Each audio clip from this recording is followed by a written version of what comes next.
He could not have known that Ravenna Township, Windham's old-time foe, would bring in an undefeated team, or that Bill Balliet would choose that night to go 1 for 19 shooting. The Bulldogs won 45-38, dashing hopes for an undefeated season, but priming the pump for a February rematch that would count towards the league championship. But just as notable as the loss was the appearance of a new name in the lineup, Al Kinney, a fast forward who was recovering from a football injury. And therein lies a tale. Kinney was a star running back on the football team, and he hurt his foot in a late season game. The assistant coach, who just happened to be Clayton West, assured him that it was just a cramp. He began grinding Al's foot in a circular motion. Well, Clayton West was a hell of a basketball coach, but he wasn't a doctor. Al Kinney's foot was broken. And Al's scream seemed to suggest that West's therapy wasn't doing a whole lot of good. Well, Al was healthy now, but he wasn't just one more jock to squeeze into the lineup.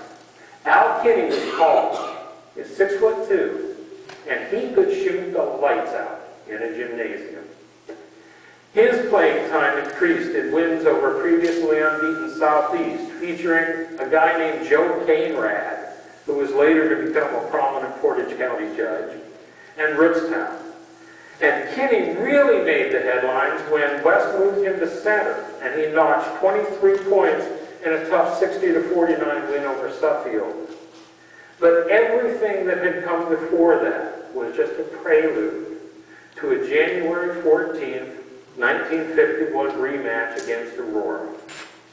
Now, I gotta be honest, Aurora wasn't very good. The Bombers had beaten them in the first game of the season, and to tell you the truth, the Green Men hadn't won a game in 3 years.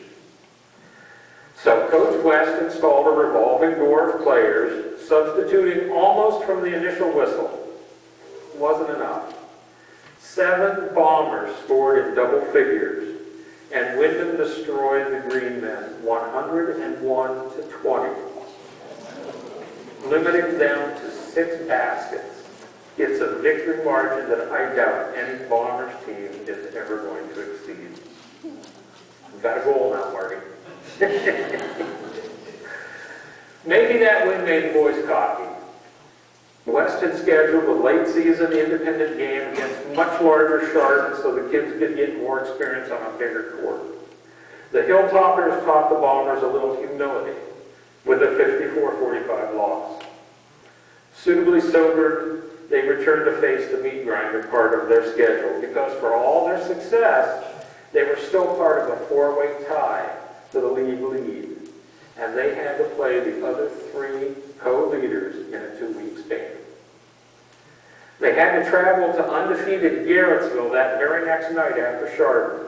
The G-men weren't intimidated. By halftime, they led the Bombers by 7. Bill Balliet ignited in the second half, and Windham pulled out a 51-44 win. They needed that boost in confidence because 3 nights later, Mandaway High School, the consolidation of the village and township schools, was coming to town, and the Red Devils wanted the league title for themselves. Sports writer Joe Miller called this a battle of 3 men, Larry McManus, Bill Balliet, and Al Kinney, against 1.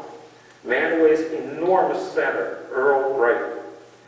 Red Devil coach Emil Wright, his father, fed the reporter the story that Wright had some kind of cootie. He was sick with the flu. He probably wasn't going to play that night. He lied. And it took an unsung hero to save the Bombers that night. Now, Claire Little had been a starter all season, but he seldom scored more than a couple baskets. He wasn't exactly the team enforcer, but nobody pushed him around for rebounds. Little was a scientific player. During warm-ups, he'd watch where the player he was going to guard, where he liked to shoot from. And then during the game, that player would find Claire waiting for him at that spot. The other players loved Claire because his dad was Ed Little, the school custodian, who would do anything for Windham athletes, and frequently opened the school at odd hours so the boys could sneak in for pickup games while the rest of the town slept. Well, that night against Manaway, Claire became the hero. While Manaway focused on stopping Al Kinney and Bill Balliet, Little swooped up offensive rebounds like they were his favorite food at a buffet. And he'd clank them back in off that fan-shaped metal basket that some of you will remember. He scored only 10 points that night, but they were the biggest basket of Claire Little's life. The Bombers won the battle of the Unbeatens 46-45. Over the next few days, the early February temperatures began to drop. On February 2nd, it bottomed out at 20 degrees below zero, the perfect setting for the hottest game in the county that year, the rematch between Windham and Ravenna Township. But for the first time that year, the Bombers were as cold as the ground outside. They made just 15 of 75 shots. Dick Stone Mets tallied 11 in the last quarter to blow open a close contest, and the Bulldogs stymied the Bombers' hopes for clinching the league title 56-47. That loss dropped them into a three-way tie with Ravenna Township and Manaway.